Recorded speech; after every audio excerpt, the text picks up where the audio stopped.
So Umair, I mean, as you mentioned, that actually hit home, right? Because in some sense, it's also until you feel it, you Yeah. don't know it. And you talked about your husband. I was actually thinking about Craig Frolick, who's the CISO of Bank of America, and he'd written this article, I think, about 3 or 4 months ago in Business Insider. Very much similar, right? He was stuck Mhm. at home, and suddenly there was elevated noise level, Yeah. and he connected that to neurodiversity.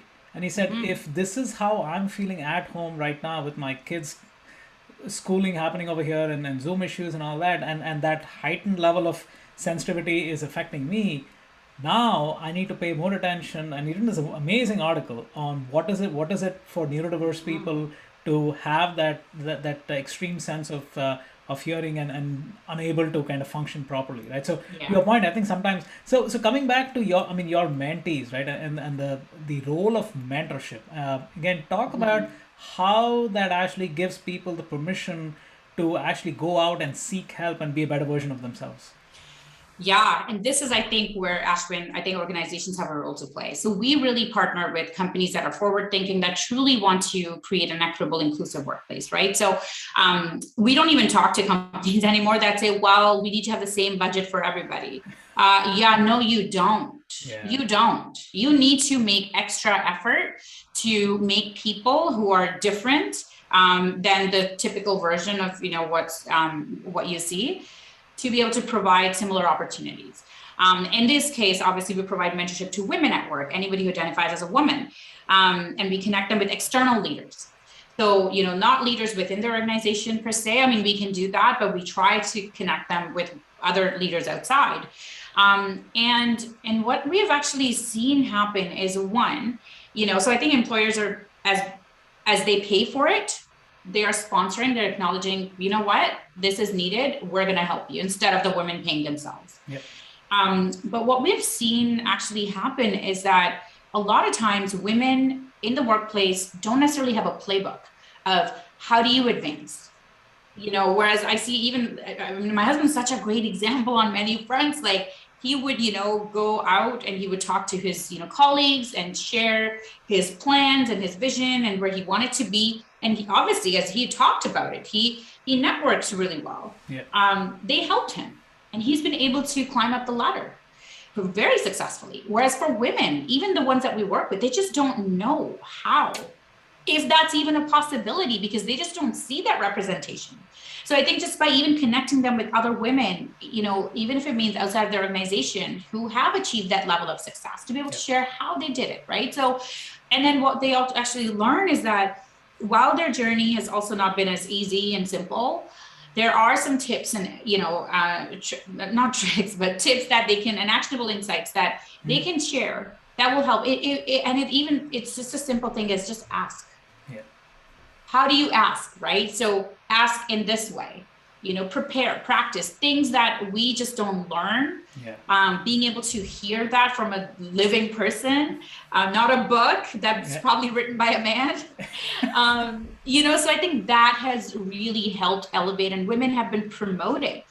Sometimes it's like, and actually I was thinking about this because recently I heard like two women in a program, they got promotion like really close, like within like 2 weeks. And I learned about it and I was like, okay, well, what actually happened? Like, why? It was as simple as just asking for it. Oh wow. Because most men just go, Yeah. they've been in their job for maybe even a year and they're already thinking, right? Yeah. What's my next one? Even as they take on this one Right. promotion, what's my next one? How can I work towards it? Right. Whereas women, it's like, okay, I'm going to stay in this for 3 years, 5 years, and maybe then nobody's going to ask you, oh, Humara, you're doing so great. Do you want a promotion? It doesn't work that way. Yeah. So I think just even being more proactive, you feel great, especially at this time. I would say take advantage of this time, you know, even if that means, okay, because organizations don't want to lose their diverse talent Yeah. right now. So if you are that diverse talent, ask for what you deserve, ask for what you want. And that's the first step. So I think we are seeing that shift happen.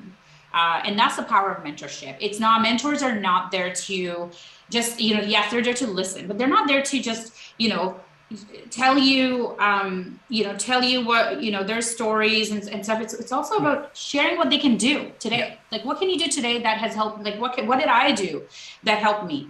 here's what you can do. Sharing frameworks, sharing, even articles, sometimes that helps. Have you heard of this, concept? So I think just even, they're not a counselor, they're not your friend, but they're there as your personal advisor that you can just go to and get actionable insights that will truly help you advance and have a bit of a, that playbook that I talk about. So yeah, we've seen amazing movements, and obviously confidence is the heart of so much advancement, right? Like if you're confident, yeah, like everybody, yeah, even employers can see, a lot of times, unfortunately, and this is where equity piece comes, like extroverts get promoted.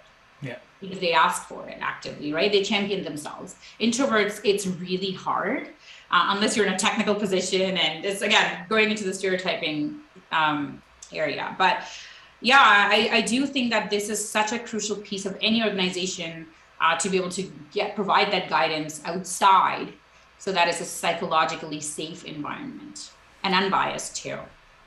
Yeah, no, that's great advice. And yeah, as you were talking through this, I was just realizing, right? Yeah, I mean, it's just asking for the promotion and having somebody outside who's kind of been through the rope, through the corporate ladder, and being able to tell you like what works and what doesn't work. I think that's and the psychological safety is so important, right? I can imagine, right? Not having somebody outside telling you, hey, this is what it looks like, versus yeah, all those handcuffs you put on yourself when you're within an organization. So Yeah, and unfortunately, there's just a lot of still biases, right? yeah, Even I'm learning every week, every month, I look at my own biases, and it's pretty tough, to be like, wow, like the work that I do, and I still have my own biases. How can I make this process more, yeah. like, unbiased, I guess. But yeah, I think there's that too, especially as you work in an organization, you already have some assumptions and yeah, misconceptions perhaps, but yeah. Wow, great conversation again. Thanks for your time. Thanks for everything that you're doing and showing the way and sharing your journey too. Thank you so much for having me, Ashwin. Thanks, Amira.